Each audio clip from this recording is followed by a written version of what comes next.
Bonjour. Dimanche 16 février, la lune en balance nous pousse à rechercher l'équilibre. Mais elle nous fait démarrer la journée par une opposition avec Vénus en bélier. Écouterez-vous votre cœur ou votre raison? D'ailleurs, qui a raison? De l'émotion ou du sentiment? Heureusement, la lune en balance forme ensuite un trigone avec Jupiter en gémeaux, qui devrait apporter une vague de positivité. Le moment est venu d'élargir vos horizons. Mais pas de repousser des limites. Attention, car s'ensuit un carré avec Mars en cancer. Rien pourrait déclencher des disputes. Les émotions à fleur de peau peuvent compliquer la communication, alors ne laissez pas vos frustrations prendre le dessus. Les cartes nous parlent de roues qui tournent. Allons voir comment elles voient ces énergies. Voici donc le tirage du dimanche 16 février qui va pas me démoraliser autant que celui d'hier, ça c'est sûr, mais qui m'intrigue beaucoup par certaines énergies. Alors, on démarre d'emblée avec un 9 d'épée. Nos peurs, nos douleurs chroniques, on va dire. Vu que la lune en balance est en opposition avec Vénus en bélier, j'ai envie de dire ça c'est l'effet de l'opposition, et qui plus est on a la roue dessus, là on a le 7 de bâton, donc on est peut-être contrarié parce que les cartes viennent encore parler de la fin de quelque chose finalement, d'échec possible, mais 9 d'épée, roue. En fait, ouais, le tirage il s'aligne bien avec ce qu'on a. J'ai envie de dire 9 d'épée, c'est l'opposition avec Vénus. Trigone Jupiter, c'est la roue. Certaines choses nous sont refusées, mais d'autres nous sont possibles. Et à mon avis, là, il y a le carré avec Mars. C'est qu'il faudra tenir compte du fait qu'on ne peut pas encore passer à l'action. On ne peut pas encore passer à l'action parce que Mars n'est pas encore direct. Ça faut attendre encore quelques jours. Donc, il faut attendre presque une semaine d'ailleurs. Oui. Il me semble que c'est ça. 24. Je revérifie la date. Mais là, on a l'As d'épée, le 7 de pentacle et le 5 d'épée. Au dos, j'ai la reine de bâton. Donc, on est immobilisé par la situation d'une manière ou d'une autre et on ne peut pas semer de graines. C'est décider de semer des graines, ce sera contre-productif. C'est la personne ici qui décide de semer des graines, il faut qu'elle se dise que ce sera contre-productif. Vous allez peut-être semer de vraies graines, vous allez peut-être semer de vraies graines, mais elles vont pourrir dans le sol, c'est pas le bon moment pour les semer. Elles vont pourrir dans le sol, elles ne donneront jamais rien. C'est ce que dit cette position. Donc, on est dans une position où il faut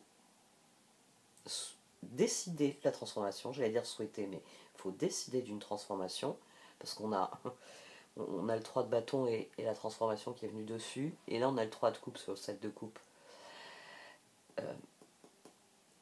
Mais on ne peut pas encore passer à l'action.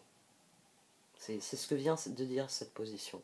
C'est ça le cheminement du tirage. Il faut passer à autre chose en se disant que l'autre chose en question ne peut pas le matérialiser pour l'instant. C'est assez intéressant comme dynamique. Parce que, bon, 9 d'épée couvert par la roue, et en fin de journée, j'ai le 7 de coupe et le 3 de coupe, qui nous font d'ailleurs le 10 de la roue.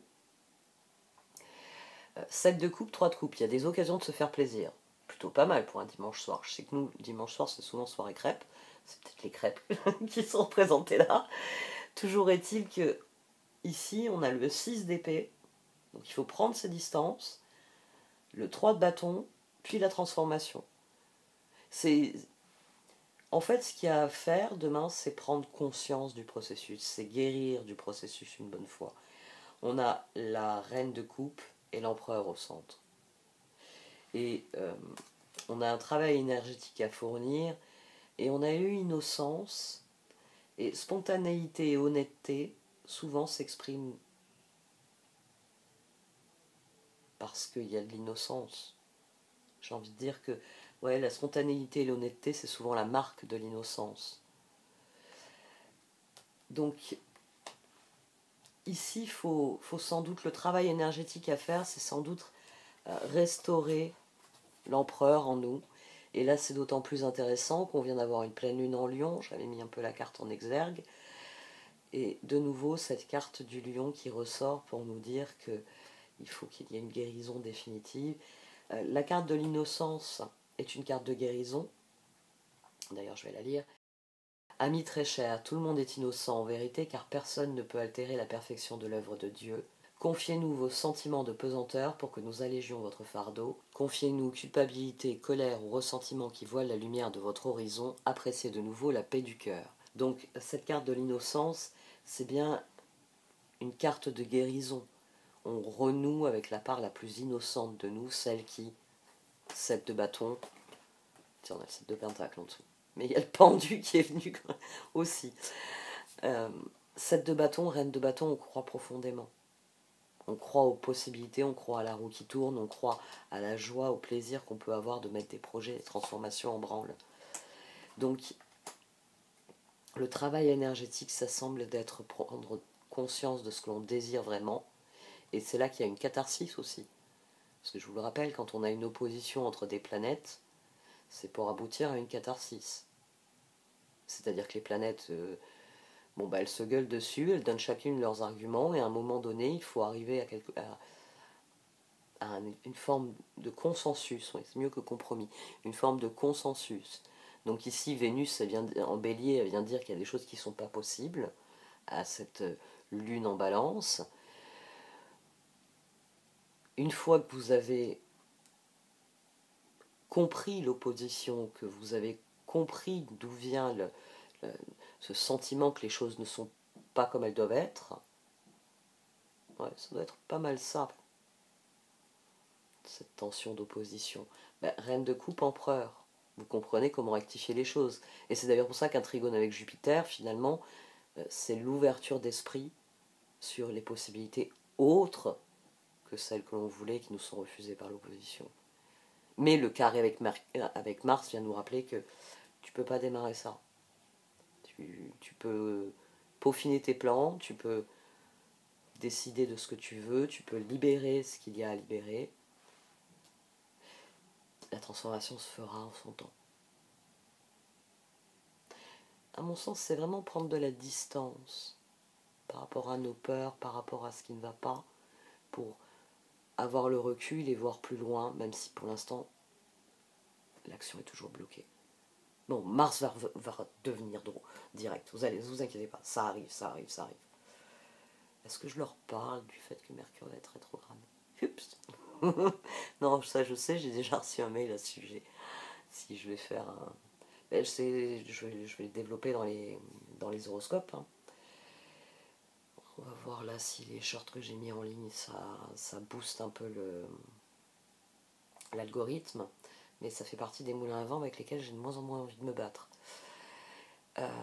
Ouais, parce que je sais pas si vous l'avez noté, si vous voulez, vous pouvez aller voir. Pour ceux que ça intéresse, quand j'ai publié les vidéos de début de mois, les 12 vidéos, il y en a une qui a très très bien marché, c'est celle des balances, qui m'a fait 2000 vues dans la journée. Et en fait, quand je croise les données grâce à des IA, des programmes spécialisés, je croise les données que YouTube me fournit, c'est la seule vidéo en fait qui a été proposée par l'algorithme. C'est pour ça qu'elle a eu 2000 vues. Les autres, l'algorithme ne les a pas proposées.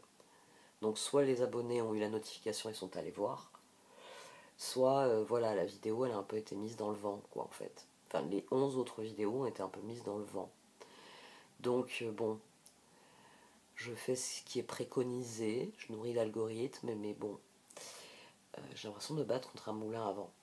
Je pense que le contenu, il est pas... Enfin, là, on en revient on va dire, au résultat des analyses, c'est que je manque de contenu putaclic, en fait. Et j'en ai toujours manqué. Si j'en avais eu à des moments donnés, ça aiderait aussi l'algorithme à proposer plus qu'une seule vidéo sur 12 vidéos, quoi. Mais bon, voilà. Ok. J'arrête là. Ah non, j'ai pas lu la dernière carte, je vais la lire. Travail énergétique. La vie peut dynamiser parce que son essence même est électrisante. Votre corps est un formidable champ d'énergie qui répond incontestablement au traitement dispensé avec amour. Vos mains et votre cœur sont activés pour soigner vos proches et vos clients. Bon, eh bien encore une journée sous le signe du travail énergétique. Oui, sous le signe du travail tout court aussi. Bon, j'arrête là. Merci de m'avoir écouté. Vous pouvez liker, commenter ou partager cette vidéo. Au revoir.